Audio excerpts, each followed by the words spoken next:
Important है। आज मनुष्य विज्ञान की सहायता से पक्षियों की भांति आसमान में उड़ रहा है, पर्वतों को लांघ सकता है, कई मीलों की दूरियों को चंद में ही तय कर सकता है। तो साइंस के लिए हमारे जो टीचर हैं रजनीश सर, सबसे पहले मैं उनको बुलाना चाहूंगी। वो खुद ही अपने आप में अच्छे ज्ञाता है, उनकी जितनी तारीफ की जाए उतना ही कम है। हमारे इस फील्ड पर पिछले 5 सालों से बच्चों को शिक्षा दे रहे हैं और 5 सालों का उनका अच्छा एक्सपीरियंस भी है। कभी मेरे दिल में एक ख्याल आता है, कि दिमाग के होते हुए भी ख्याल दिल में क्यों आता है? पंख नहीं है तो क्या हुआ, पंख नहीं है तो क्या हुआ, हम दिमाग से ही उड़ लेंगे। न्यूटन का नियम पूछो और हम गुरुत्वाकर्षण ही कह देंगे। So please sir, they should come here and say something to see children about science. Oh, very good morning to respected teachers, respected director sir, respected principal, and all my loving students. How are you students? Fine sir. Okay, today is myself Rajneesh Kumar. I am your science teacher. Okay, तो आज के सबसे पहले मैं यहाँ पे उपस्थित अभिभावक का धन्यवाद करता हूँ कि वो अपना कीमती समय निकालकर हमारे बीच उपस्थित हुए। जितने भी बच्चे यहाँ पे उपस्थित हैं, सबसे पहले गार्जियन के लिए एक बार जोरदार तालियों से स्वागत करें कि वो अपने कीमती समय को निकालकर यहाँ पे उपस्थित हुए हैं।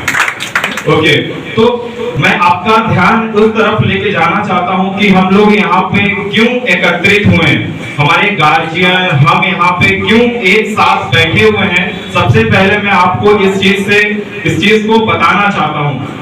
तो आपको ये बात पता होना चाहिए कि आपके स्टूडेंट्स, आपके जो बच्चे हैं 9, 10, 11, 12 में, इनको बोर्ड के एग्जाम देने हैं। तो बोर्ड के एग्जाम जो है स्कूल के एग्जाम की तरह होते नहीं है। उनके लैंग्वेज, उनके क्वेश्चंस, उनके सारे कुछ अलग लेवल पे होते हैं।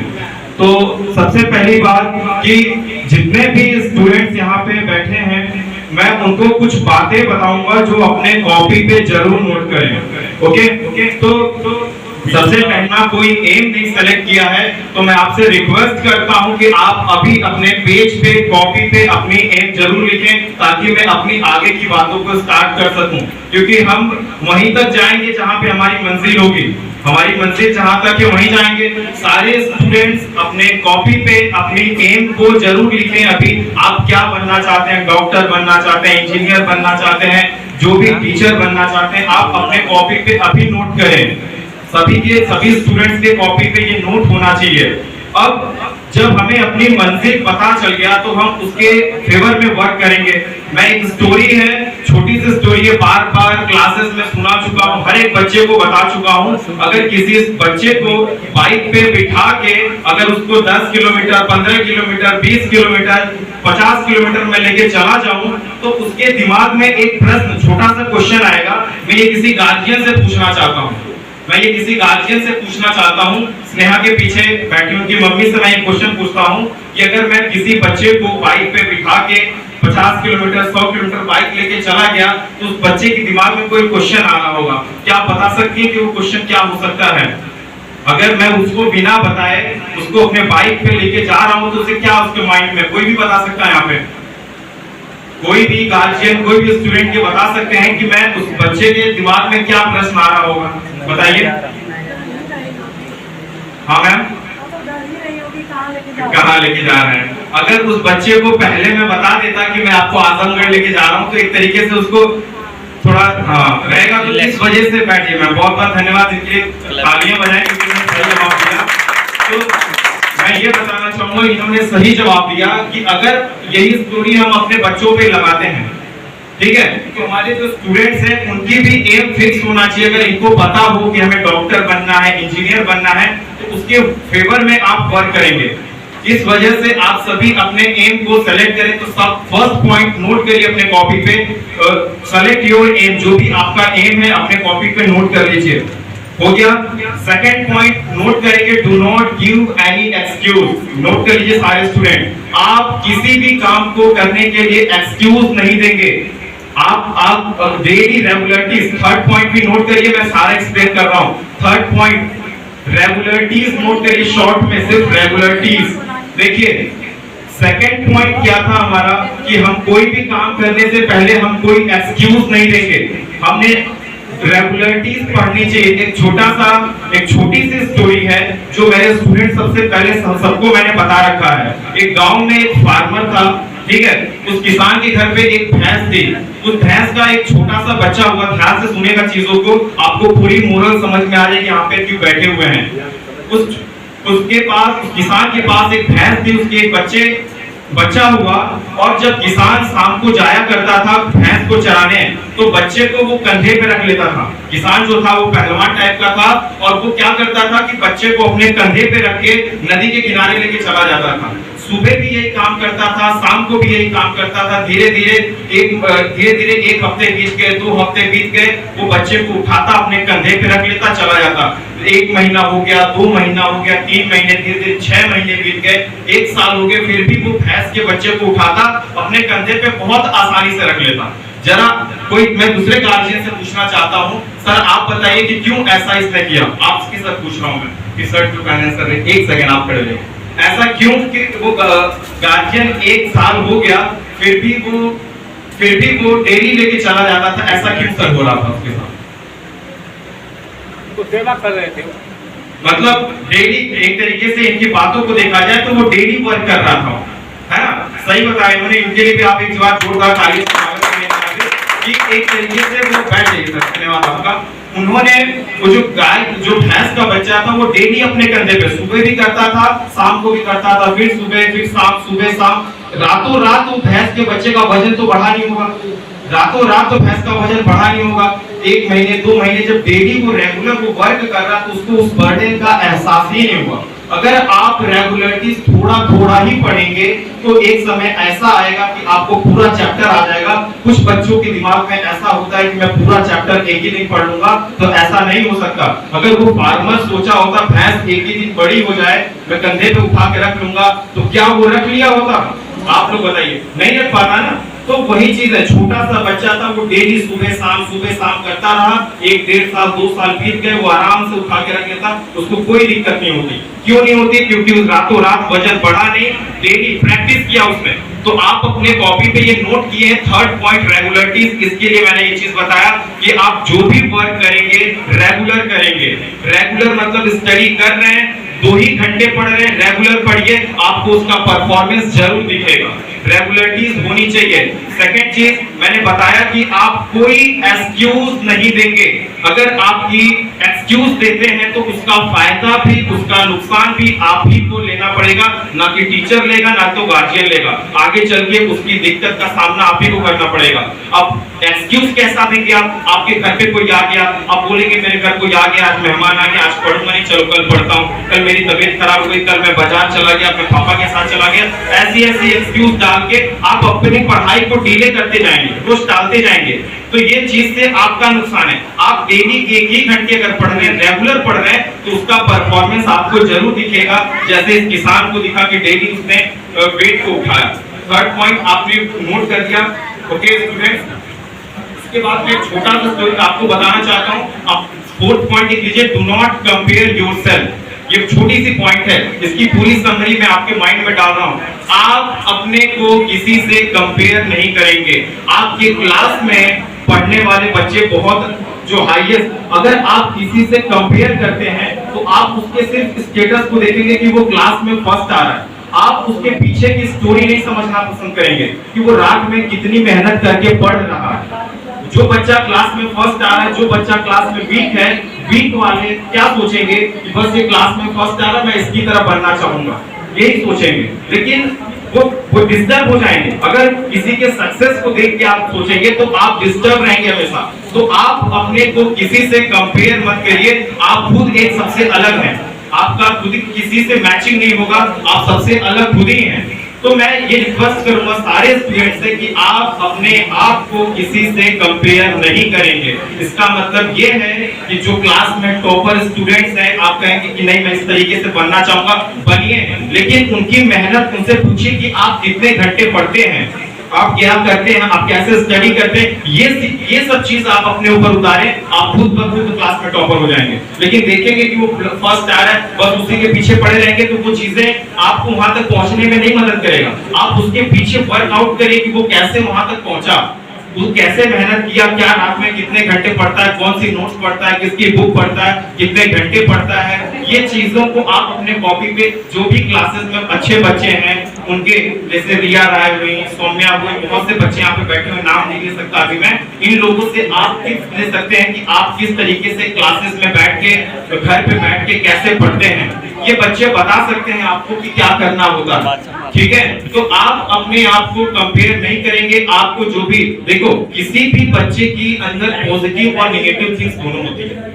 कोई बच्चा अगर घूम रहा है, गाली दे रहा है, तो वो चीजें नेगेटिव चीज है, वो हमारे अंदर बहुत तेजी से घुस जाएगी।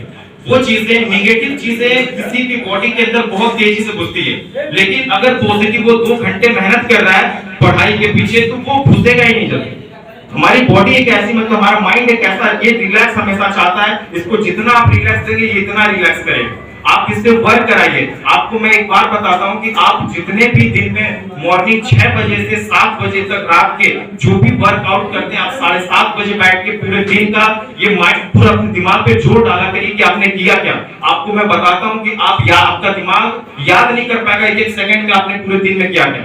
आज आप ये करके देख सकते हैं। मतलब आपके माइंड को ही नहीं पता कि आपने मॉर्निंग 6 बजे से इवनिंग 7 बजे तक क्या क्या किया, आप नहीं बता पाएगा। एक बार आप चेक करके देखिए कि वो चीजें, छोटी छोटी चीजें आपको रिमाइंड, लेकिन ये अगर आप 1 मंथ इवेंट कर लेते हैं, आपका माइंड बहुत शार्प हो जाएगा। ये स्टूडेंट्स के लिए मैं बता रहा हूँ, आपका माइंड को याद नहीं होता, आपको जल्दी समझ में नहीं आता, तो आप अपने माइंड को शार्प बनाएं, इस पे वर्क बर्डन डालें, मतलब बोझ डालें कि कैसे इसको होगा। इसको रिलैक्स नहीं करने देंगे, रिलैक्स जितना देंगे और ये बॉडी को रिलैक्स देगा। तो चीजों को समझें। आप जो भी वर्क सुबह मॉर्निंग 5 बजे से इवनिंग 7 बजे तक जो भी काम करते हैं, सिर्फ 7 बजे बैठ के अपने दिमाग पे जोर डालिए, आंख बंद करके सिर्फ 2 मिनट 3 मिनट कि आपने क्या क्या किया। आप देखिए 2-3 दिन बहुत प्रॉब्लम में रहेंगे, आप समझ ही नहीं पाएंगे मैंने किया क्या, नहीं बता पाएंगे। लेकिन यही सिर्फ 1 वीक कर लीजिए, उसके बाद आप खुद बताने लगे, आपका दिमाग थोड़ा स्पीड अप बढ़ जाएगा। तो ये चीजें आप आपके माइंड को शार्प बनाएगा। ये पॉइंट पे कॉपी पे जरूर नोट करिएगा कि आपने दिन भर का किया हुआ शाम को जरूर एक बार रिवाइज करें, ताकि आपका माइंड, स्टूडेंट्स के लिए मैं बता रहा हूँ, ठीक है, स्टूडेंट्स के लिए मैं बता रहा हूँ। तो दूसरी बात मैं ये बताना चाहूंगा कि मैंने अभी रिसेंटली, मेरी 10 दिन पहले नवोदय स्कूल में मेरी ड्यूटी लगी हुई थी, कॉपी चेक किया मैंने बोर्ड की, सीबीएसई बोर्ड की कॉपी में, यही जीएनपुर नवोदय में मैंने कॉपी चेक करके आया सीबीएसई बोर्ड का। तो उसमें मैंने एक चीज पाया, क्योंकि यहाँ पे जितने बच्चे बैठे हैं सब लोग बोर्ड का एग्जाम देना है, ये सारे गार्जियन और सारे स्टूडेंट्स के लिए मैं बात कर रहा हूँ। ये बोर्ड की कॉपी जब मैं चेक करने गया तो मेरी फर्स्ट डे मॉक टेस्ट होता है और टीचर का टेस्ट होता है कि क्या टीचर कैपेबल है कॉपी चेक करने के कि नहीं। उसका टेस्ट पूरा 5-6 घंटे हम लोग यही करते रहे। सेकंड डे जब हुआ तो मुझे 15 कॉपीज मिला कि सर आप इसको चेक करके दीजिए। मैंने सेकंड डे जब कॉपी चेक करना स्टार्ट किया तो बहुत सारे बच्चों ने 12-12 पेज, इस बार टर्म 2 का एग्जाम था, 35 नंबर का क्लास 12 में आया हुआ था, तो बहुत सारे बच्चे 12-12 पेज कॉपीज को लिख रखे थे और फाइनली जब नंबर पहुंच रहा था तो 8-9 नंबर पहुंच रहे थे। मैंने 12 मार्क्स पासिंग था, मैंने जैसे तैसे करके मैंने कहा कि चलो 30 मार्क्स कर देता हूँ, पास हो जाए स्टूडेंट। मैंने फर्स्ट डे ऐसे करके कॉपी चेक कर लिया कि 12 मार्क्स पासिंग है, कम से कम बच्चा पास हो जाए 30 पे। करना अलाउ नहीं है, सब चीजें बहुत मतलब कर नहीं सकते हम लोग। लेकिन मैंने फर्स्ट डे की कॉपी चेक करके जमा कर दिया 15 कॉपी। दूसरे दिन उस कॉपी को हम सिर्फ चेक करके बोर्ड पे नंबर नहीं चला जाएगा, हमारे ऊपर भी होते हैं एक एचई बैठते हैं, केमिस्ट्री के जो हेड एग्जामिनर होते हैं उनके ऊपर कोऑर्डिनेटर होता है, उनके ऊपर एचई होता है। ये कॉपीज जो है वेरीफाई होने जाती है उनके पास भी। जब मेरी 15 कॉपी उनके पास पहुंचा, मेरे हेड वाले के पास, तो उन्होंने मुझे बुलाया, कहा रजनीश सर यहाँ पे आइए। मैं गया वहाँ पे, कहा सर यहाँ पे आपने 1/2 मार्क्स ज्यादा दे दिया है। मैंने कहा सर बच्चे ने थोड़ा लिखा था लेकिन सारा आंसर राइट था, उसका चैप्टर से रिलेटेड था, लेकिन जो क्वेश्चन पूछ रहा था एग्जैक्ट वो बात उसमें नहीं मिल रही थी। तो उस एग्जामिनर ने मुझे बताया कि आप ये काम कर देंगे लेकिन इससे बहुत प्रॉब्लम होगा, आपको बच्चा अगर 8 नंबर पा रहा है तो 8 ही दीजिए उसको, हम नहीं दे सकते क्योंकि 4-4 5-5 लोग वेरीफाई कर रहे हैं तो प्रॉब्लम हो जाएगा, सबको प्रॉब्लम होगा। आप जो बच्चा लिख रहा है उसी को नंबर दीजिए। ये स्टोरी यहाँ पे इसलिए सुना रहा हूं मैं कि बहुत से बच्चों के माइंड सेट हो चुके हैं कि मैं एग्जाम में बैठूंगा 12 पेज 13 पेज लिख के चला आऊंगा, कॉपी चेक होगी, मुझे पासिंग मार्क्स मिल जाएगा। ये बहुत बड़ी आपकी गलतफहमी। अभी मैं 20 मई से मेरी ड्यूटी लगी थी, मैं 10 दिन ड्यूटी किया हूँ 20 मई, तभी 10 दिन पहले की बात, नवोदय स्कूल में ही था। ये चीजें मैं वहां फेस करके आ रहा हूँ। ऐसा कुछ नहीं होता कि आप 15 पेज लिख दिए तो आप पास हो जाएंगे, कुछ नहीं। पूरा कट करते करते इवन उस बच्चे को जिसको मैंने दिया था आपका 30 मार्क्स, उसको 8 मार्क्स देके फेल करके रखा गया। नहीं कर सकते हम ये चीजें। तो आपको ये बता रहा हूँ कि जो क्वेश्चन पूछे वहीं पे मैंने फाइनल 120 कॉपी अपने पूरे 10 दिन में चेक किया था। उसमें मुझे 5 बच्चों को मैंने 35 आउट ऑफ 35 दिया, पूरा 35 फुल में फुल मिला।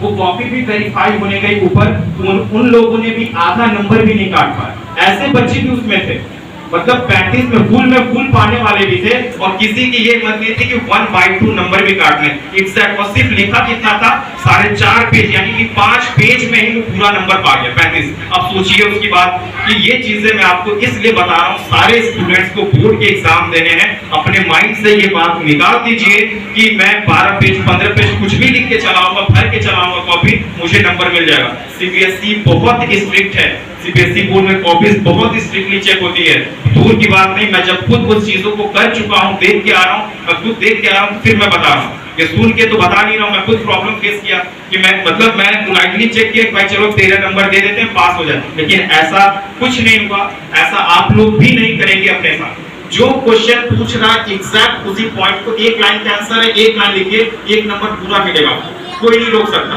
अगर आपको सच है तो फिर आप बाद में क्लेम भी करेंगे आपकी कॉपी रीचेक हो सकती है। ऐसा 4-4 5-5 पेज में फुल मार्क्स आपको मिल सकते हैं। तो ये कॉपी पे आप अपने नोट कर लीजिएगा कि आप अपने माइंड में से ये चीजें निकाल दीजिए कि कॉपी भरने से नंबर मिलती है। ये चीजें नहीं, point two point exact answer. CBSE board में वही बच्चे पास होंगे जो बच्चे पढ़ेंगे, इसलिए हम लोग इतने पहले आपको बुलाए यहाँ पे। अभी आपके पास 10th 9th 11th 12th सबके पास बहुत टाइम है, पूरे 8-9 महीने के टाइम है। अगर मैं यही आपको जनवरी में बुलाता तो कुछ नहीं टाइम रहता, आप कुछ नहीं कर पाते। इस वजह से हमारा ये प्रोग्राम इतना पहले हुआ कि आप अपने बच्चों को घर पे बताएं। अपने बच्चों को जो भी डाउट हो मैं मुझे कॉल कर सकते हैं, मैं साइंस का टीचर हूँ। साइंस में फिजिक्स केमिस्ट्री बायो 3 पोर्शन होते हैं, लगभग पूरे साल में 13 से 14 चैप्टर पढ़ने हैं। पूरे साल की मैं बात कर रहा हूँ, साइंस में क्लास 10th में और 9th में 13 से 14 चैप्टर पढ़ने हैं। उसमें भी कुछ टॉपिक सीबीएसई ने डिडक्ट कर दिया है। तो आपके पास लगभग एक चैप्टर को पढ़ने के लिए 25 दिन का समय, मतलब बहुत समय है। एक चैप्टर को पढ़ने के लिए 25 दिन का, उससे पूरी चैप्टर पढ़िए, उससे क्वेश्चंस निकालिए। लेकिन दूसरी बात, वहीं पे बच्चे कुछ मिस्टेक ये करते हैं कि चैप्टर पढ़ के छोड़ देते हैं, अगले चैप्टर पे लग जाएंगे। लेकिन मैं उनसे ये रिक्वेस्ट करूंगा, अपने कॉपी सारे बच्चे ये कॉपी पे लिख लें कि चैप्टर जिस दिन खत्म होता है आफ्टर 1 वीक उस चैप्टर को रिवाइज जरूर करेंगे। अदरवाइज वो चैप्टर जैसे ही 2 महीना हुआ वो चैप्टर एकदम आपको नया लगेगा, आप उसके बारे में कुछ नहीं जानेंगे, ऐसा आपको फील होगा। लेकिन एक बार पहली बार पढ़ने में टाइम लगता है, रिवाइज करने में सिर्फ आप 2 से 3 घंटे में उस चैप्टर को रिवाइज कर सकते हैं। आप अपने कॉपी पे इसको नोट करिए कि आप चैप्टर जिस दिन खत्म होगा आप 1 वीक बाद उस चैप्टर को रिवाइज करते रहेंगे जब तक आपका एग्जाम ना हो जाए। आप जरूर क्लास में अच्छे मार्क्स लेके आएंगे। आपको जो भी डाउट होता है, सबसे पहली बात कि एक सारे स्टूडेंट का एक स्टडी रूम होना चाहिए घर पे, जहां पे भी बैठे हैं। गार्जियन से मैं रिक्वेस्ट करता हूं कि उनको एक स्टडी प्लेस दीजिए। विदाउट स्टडी प्लेस कभी बाहर बैठ के पढ़ लिया, कभी छत पे चला गया, कभी कहीं, तो वो उसका कुछ समझ में नहीं आया। एक स्टडी रूम, एक टेबल, एक बेंच उसको दे दीजिए, एक बुक दे दीजिए, उसके सामने बस वही जब चीज रहेगा तो उसको समझ में आएगा कि मुझे करना क्या। अगर आपने सेलेक्ट नहीं किया तो आप अपना एक स्टडी रूम, एक स्टडी टेबल, चेयर बना लीजिए और एक टाइम टेबल अपने सामने पेस्ट कर लीजिए कि मुझे इतने घंटे साइंस पढ़ने हैं। आप सिर्फ डेली 40 मिनट्स ही physics, 40 minutes chemistry, 40 minutes bio, मतलब 40 मिनट सिर्फ अगर आप डेली पढ़ते हैं, बहुत अगर नहीं है तो आधे घंटे बस डेली पढ़िए, रेगुलर पढ़िए। आधे घंटे फिजिक्स, आधे घंटे केमिस्ट्री, आधे घंटे बायो की मैं बात करूं। मैं साइंस की टीचर हूं, साइंस के बारे में आपको बता रहा हूं कि आप सिर्फ 1.5 घंटे साइंस पे दीजिए, उसके बाद का सारा प्रोसेस मेरा होगा। अगर आप 1.5 घंटे नहीं लेंगे उसके बाद मैं गार्जियन टीचर कुछ नहीं कर सकते। साइंस पे सिर्फ आप 1.5 घंटे दीजिए और 1.5 घंटे में जो आपको एक नोट्स कॉपी बनाइएगा उस पे लिखिएगा प्रॉब्लम, खुद की कॉपी है आपकी। आप 1.5 घंटे में जो पढ़ रहे हैं उस पे बस क्वेश्चन मेंशन कर लीजिए कि मुझे ये सर से कल पूछना है। आप आके 100% क्लास में पूछिए, मैं तुरंत बताऊंगा, क्योंकि मैं ही तो यहाँ पे डायलॉग मार के तो कहीं जाऊंगा नहीं, यहीं पे कैंपस में ही रहूंगा। 5 साल से इसी कैंपस में हूँ, अभी रहूंगा ही मैं यहाँ पे। आप कॉपी पे नोट करिए, मैंने 1.5 घंटे साइंस में ये पढ़ा, मुझे ये चीज समझ में नहीं है, कोई बात नहीं, आप आगे बढ़ो, अंडरलाइन करो या कॉपी पे लिख लो कि मुझे कल पूछना है सर से, और पूछो, मैं बताऊंगा। हर एक टीचर बताएगा, टीचर यही चाहता है कि स्टूडेंट्स पूछें। बहुत से स्टूडेंट्स की ये कमजोरी है कि क्लास में बोलना नहीं चाहते, लेकिन हम लोग उन स्टूडेंट्स को ही बुलवाते हैं। जो बच्चे पढ़ते हैं क्लास 10 में जानते हैं, जो बच्चे एकदम नहीं बोलते उन्हीं को मैं पहले खड़ा करता हूँ। जिस बच्चे को आ रहा है वो तो ठीक है, वो तो चलते चले थोड़ा सा लिख देंगे, आगे चल जाएगा, लेकिन जो वीक है वो वीक ही होता चला जाएगा, वो वीक है वो वीक ही होता चला जाएगा। तो उस बच्चे को हम लोग पिच करके उठाते हैं, बाबू तुम पढ़ो, ठीक है। तो इस तरीके की स्टोरी में आप लोग के सामने रख रहा हूँ बात चालू, बहुत बड़ी बात तो नहीं करूंगा आपके सामने, ठीक है। एक छोटी सी आपको मैं स्टूडेंट मोटिवेशनल शायरी सुनाना चाहता हूँ, जो आप लोग दिमाग में रखिएगा। रख हौसला वो मंजर भी आएगा, रख हौसला वो मंजर भी आएगा, प्यासे के पास चलकर समंदर भी आएगा। रख हौसला वो मंजर भी आएगा, प्यासे के पास चलकर समंदर भी आएगा। थक कर ना बैठ ए मंजिल के मुसाफिर, थक कर ना बैठ ए मंजिल के मुसाफिर, मंजिल भी मिलेगी और मिलने का मजा भी आएगा। तो आपको मंजिल आपको पता है, मुसाफिर कौन है वो भी पता चल गया होगा। मुसाफिर आप ही हैं, आप ही को मंजिल तक जाना है। स्टूडेंट्स, मैं आपके लिए आपको बात डायरेक्ट यहाँ पे बात कर रहा हूँ, समझ में सारी चीजें आ गई। बोर्ड में कैसे कॉपी लिखनी है, कैसे आप हाईएस्ट मार्क्स ला सकते हैं, ये चीजें मैंने बता दिया। घर का डेली रूटीन क्या होना चाहिए, कोई भी काम स्टडी कर रहे हैं डेली करिएगा, क्योंकि मैं अपनी बातों को खत्म करने जा रहा हूँ। एक बार मैं बस पूरी जो भी मैंने बताया उसको समराइज कर देता हूँ, ताकि एक बार आपके दिमाग में बैठ जाए। आप पूरे डेली वर्क में पूरे मॉर्निंग से इवनिंग तक क्या कर रहे हैं, डेली 7 बजे या 8 बजे के करीब पूरे माइंड पे रिमाइंड करिए। सिर्फ 2 हफ्ते करिए, आपका माइंड 101% शार्प हो जाएगा। एक बार कोई चीज पढ़ोगे ना, याद हो जाएगा, समझ में आ जाएगा 100%। मैं खुद करके ये चीजें देख चुका हूं, ठीक है। दूसरी चीज, ये चीज आप जरूर करेंगे, पहले दूसरे दिन आपको याद होने में असमर्थ होंगे कि मतलब मैंने 12 बजे 1 बजे क्या किया, नहीं याद हो पाए, 100% नहीं कर पाएंगे। छोटी छोटी चीजें नहीं याद आ पाएंगी कि मैंने क्या किया, समझ में आ रहा है। 2-3 दिन आपको ये प्रॉब्लम फेस होगा, उसके बाद आप ये जरूर कर लेंगे और 2 हफ्ते में आपका माइंड जरूर शार्प हो जाएगा 101%। ये चीज करेंगे। दूसरा, आप एक स्टडी रूम चॉइस करेंगे, study table, study bench, study chair आपका होना चाहिए। उसके बाद आपके पास एक टाइम टेबल होनी चाहिए कि आप विदाउट टाइम टेबल कोई काम नहीं होता। स्कूल में आप आते हैं, ऐसा तो नहीं होता कि जिसका मूड किया टीचर सोया है, आया अपना साइंस पढ़ा 10 मिनट, चलो मैं जा रहा हूँ दूसरे को भेज, ऐसा होता है क्या? एक टाइम टेबल से चलता है ना, 40 मिनट मैंने पढ़ाया, 40 मिनट मैथ वाले सर आएंगे, एसएसटी वाले, एक टाइम टेबल से चलता है कि नहीं? तो सिस्टमैटिक मैनर से जब आप वर्क करेंगे तो आप अपने लाइफ में सक्सेसफुल होंगे, ठीक है। तो आप अपने एम को भी सेलेक्ट करिएगा, ठीक है। सेलेक्ट योर एम, चीजें हो गई। आप अपने जहां स्टडी पढ़ते हैं वहां पे आपके सामने ये लिखा होना चाहिए कि आप क्या बनना चाहते हैं। सारे बच्चे आज जाके घर पे जरूर लिखेंगे कि आप क्या बनना चाहते हैं। जब मैं खत्म करता हूं और आपने जो भी अपने कॉपी पे नोट किया उसके लिए बहुत बहुत धन्यवाद। और चीजें मैं भी आपके बात